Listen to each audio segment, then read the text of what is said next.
Welcome to today's Explainer. We are jumping right into something I find absolutely fascinating today.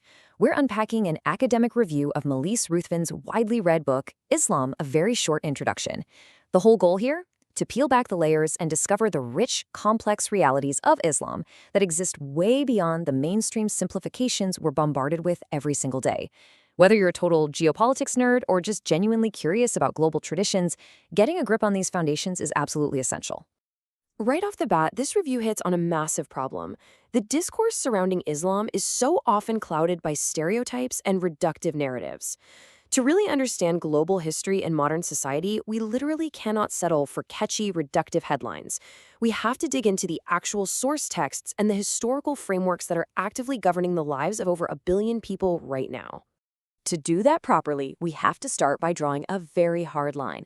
We have Islam, which is the incredibly diverse global faith practiced across countless different cultures, from Indonesia to Morocco to right here in the United States. And then totally separate from that, we have Islamism, which is a very specific modern political ideology. Equating those two things is a massive, fundamental error. Ruthven's book explicitly warns us against treating Islam as some single, monolithic political entity. So to navigate all of this, here's our roadmap for today. We'll be hitting 5 key areas. 1. Moving beyond simplified narratives. 2. Tawheed and absolute unity. 3. The uncreated word. 4. Law without a church. And 5. Gender, family, and mercy. Let's kick things off with Section 1, Tawheed, the absolute unity. Tawheed is the absolute, uncompromising monotheism of Islam. Honestly, it is the beating heart of the entire religion. It's perfectly captured in chapter 112 of the Quran, which declares God as the one, the self-sufficient, who wasn't born, doesn't give birth, and has absolutely no equal, period. This belief firmly rejects shirk, which is the association of any partners with God. Every single ethical, social, and legal rule in the Islamic tradition radiates straight out from this one singular theological foundation. Now, what's really truly fascinating is how Tawheed practically impacts the individual believer on a daily basis. Because God is the sole creator and sustainer of literally everything, it links you, the individual, directly to the divine. It completely wipes out the need for any priestly middleman or intermediary to grant you salvation or cure your confessions. It builds this incredible sense of direct personal responsibility and inherently grants the individual a profound level of spiritual dignity. Moving right along to Section 2, the uncreated word. This breaks down the Orthodox Islamic chain of revelation into 3 really distinct steps. Step 1, the Quran isn't just viewed as being inspired by God, it's considered kalamullah, the literal, eternal, unedited, and uncreated speech of God. Step 2, this uncreated speech was brought down through the agency of the Archangel Gabriel. And Step 3, it was transmitted directly to the Prophet Muhammad in a clear Arabic tongue. That specific, unbroken chain is the absolute bedrock of Orthodox Islamic faith. Think about what that means. Because the text is the uncreated word of God. Reciting the Quran in its original Arabic isn't just reading a book to get some information. It's a profound spiritual event. It is a direct, physical way of connecting with the divine. And this is exactly why the Arabic language holds such primacy in Islamic worship. If you're reading an English or French version of the Quran, in the eyes of Islamic theology, you aren't actually reading the Quran itself. You're just reading a human interpretation of its meaning. The verbatim divine word only exists in that original Arabic. All right, Section 3, Law without a church. This one usually surprises people, and it clears up a massive misconception. Unlike a lot of other global religious traditions that are governed by a pope or a formal centralized church structure, Islam just doesn't have a formal church dictating doctrine.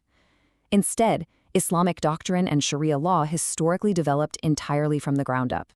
It emerged through this incredibly decentralized network of independent scholars and jurists who literally spent their whole lives deeply interpreting the Quran and prophetic traditions over centuries. It's a tradition built on scholarly debate, not top-down institutional decrees. Finally, we have Section 4, Gender, Family, and Mercy.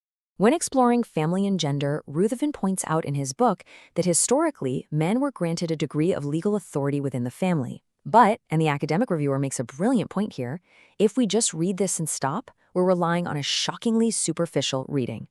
If we just move on from that quote, we completely miss the deeply nuanced, highly contextual framework that the primary Islamic sources are actually laying out.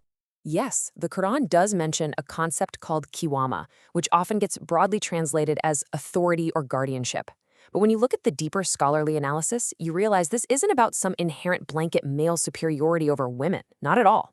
It is a very specific, conditional, and functional responsibility. It's fundamentally an economic role, tied to the marital bond, legally requiring men to financially provide for and protect the family. It's a duty designed to ensure the family unit runs smoothly and stays secure, not to establish some sort of spiritual hierarchy. The crucial takeaway here is that any legal provisions, like that financial responsibility of Kiwama we just talked about, have to be understood within the overarching Quranic framework. Look at the individual dimension. Chapter 33 explicitly outlines absolute spiritual equality and the shared spiritual potential of men and women. Then, in the familial dimension, Chapter 30 establishes that marriage has to be rooted in mutual affection, tranquility, and mercy, not domination. And socially, the Quran elevates female figures like Maryam, the mother of Jesus, not just as role models for women, but as models of absolute piety for all believers, male and female alike. So as we wrap up this explainer, I really want to leave you with a question to chew on. By moving past the reductive headlines, the simple political soundbites, and the lazy stereotypes, and instead actually exploring these rich textual foundations like Tawheed, the uncreated Arabic word, a decentralized network of scholarship, and a family structure rooted in mutual mercy, how does all of this nuance fundamentally reshape your perspective on the complex global community of Islam today? Because when you actually take the time to understand the structural roots of a faith, the whole world just looks different. Thanks for hanging out with me for this. And remember to keep questioning the simple narratives.